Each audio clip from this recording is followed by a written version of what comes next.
Zdravujem sledovatelia.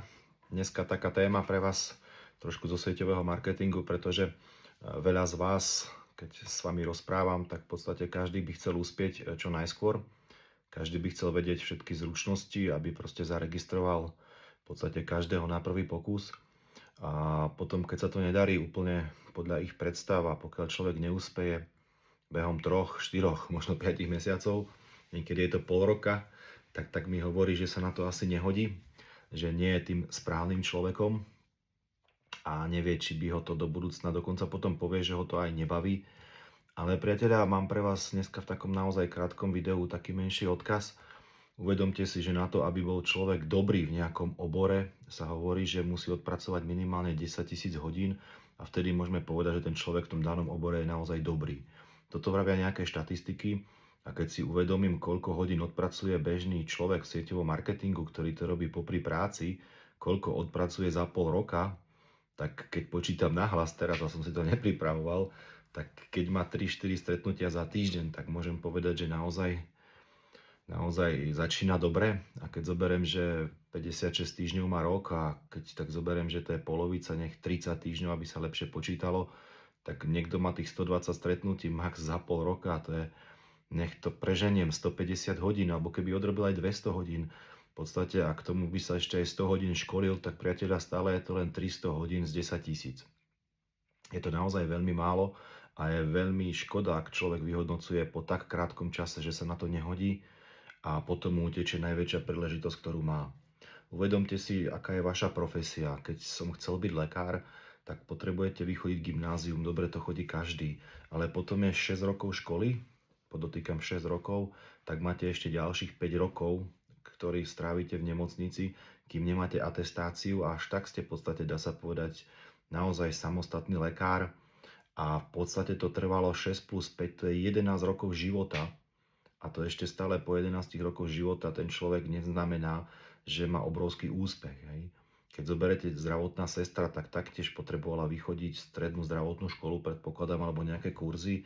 Je to neviem koľko rokov, či je to 4-ročné, či 5-ročné, ale tiež keď prišla do nemocnice po tej škole, tak okamžite nebola super zdravotnou sestrou.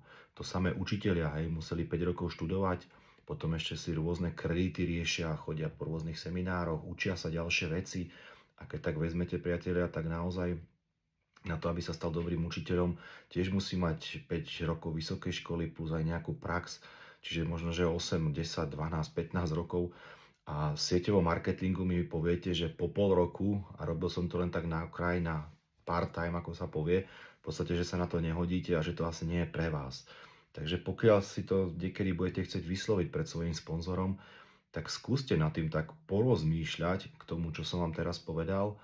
Skúste si možno napísať, koľko reálne tých hodín ste tomu venovali a potom samozrejme je dôležité, keď tomu začnete venovať nejaký ten čas, aby to malo svoju pravidelnosť.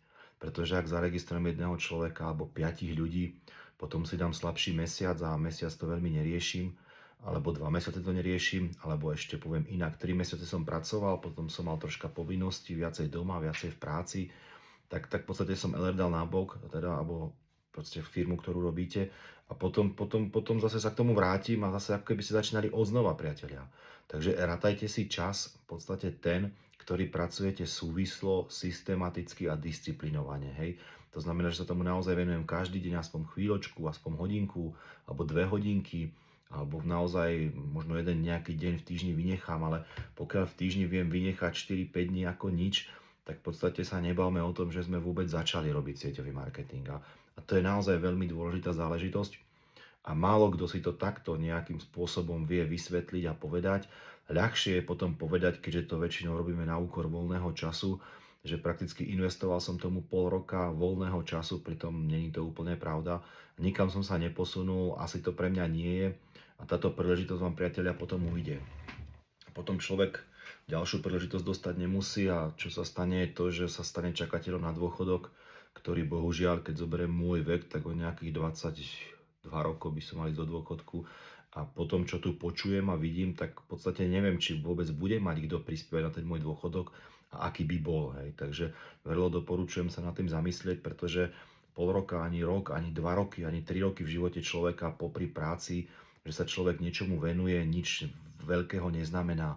Ešte keď spomeniem, tak veľa ľudí má nejaké koničky, napríklad ja som mal futbal, hral som ho 3-krát do týždňa, cez víkend som mal zápas, čiže môžem povedať, že 4-krát do týždňa pravidelne som sa tomu venoval a napriek tomu som sa s tým nikdy neživil, nikdy mi to nejaké veľké peniaze neprinieslo, ba naopak veľakrát to potom aj dosť peňazí stálo a v podstate stále to robím, stále si ten futbal zahrám a koľko razy sa človek aj zraní a neviem čo. A neznamená, že musí človek vrcholovo vo futbale uspieť za to, že 4-krát do týždňa mal nejaký futbal. Hej. Takže v sieťovom marketingu je to, priateľa, tak, že ak naozaj 4-krát, 5-krát do týždňa sa tomu budete systematicky a dlhodobo venovať, tak naozaj ten úspech postupne, ale isto príde.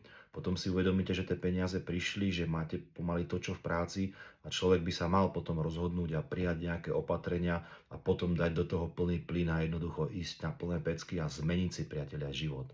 Sieťový marketing nie je o tom, aby ste si do nekonečna len privyrábali, aby ste mali ten príjem, čo ste mali v práci, alebo maličko viac, alebo niečo malo si odkladali, priateľia. Ale i na mojom príklade, aj na príklade niektorých mojich kolegov vidíte, že z LR sa dá nielen slušne žiť, z LR sa dá postaviť krásny dom, kúpiť si krásny apartmán, kúpiť si niekoľko bytov, mať luxusné športové auto. Proste ak človek naozaj chce, tak toto je systém, s ktorým si naozaj dokáže splniť všetko, po čom túži, ale chce to svoj čas, priateľia. Naozaj ten svoj dom, ktorý som chcel a ktorý som si tu kreslil a všetko kolo neho, tak tiež to trvalo v podstate 10 rokov, ale môžem povedať, že po tých 10 rokoch, možno že aj 12 rokov v podstate, kým som to zaplatil, tak toľko to trvalo, ale potom to už ide, priateľia, potom oveľa rýchlejšie. Ako sa hovorí, tá snehová guľa sa potom nabaľuje a tie príjmy sa potom pravidelne a zvyšujú a, priateľia, potom vás to baví ešte viac a potom už na dôchodok veľmi nemyslíte, hej. Čiže ja vám držím prsty, pozrite si, koľko ste to reálne v skutočnosti robili. Ako hovorím, pokiaľ ste mali dlhšie prestávky, tak ten čas sa počíta iba odtedy, pokiaľ to robíte dlhodobo a kontinuálne. A pokiaľ naozaj dosiahnete kontinuálne a pravidelne 10 000 hodín, tak takéto videá budete robiť vy, budete mať krásne auto doma, všetky tie veci, ktoré k sieťovému marketingu patria. Ďakujem, majte sa. Aby som ešte nezabudol, pokiaľ nechcete, aby vám tieto videá neušli ďalšie, ktoré príde, odoberajte tento kanál, ak máte nejakých svojich partnerov, ktorých chcete troška posunúť v tom sieťovom marketingu, taktiež im doporučte, že by sledovali, aby im to žiadne videjko odtiaľto neuniklo. Majte sa.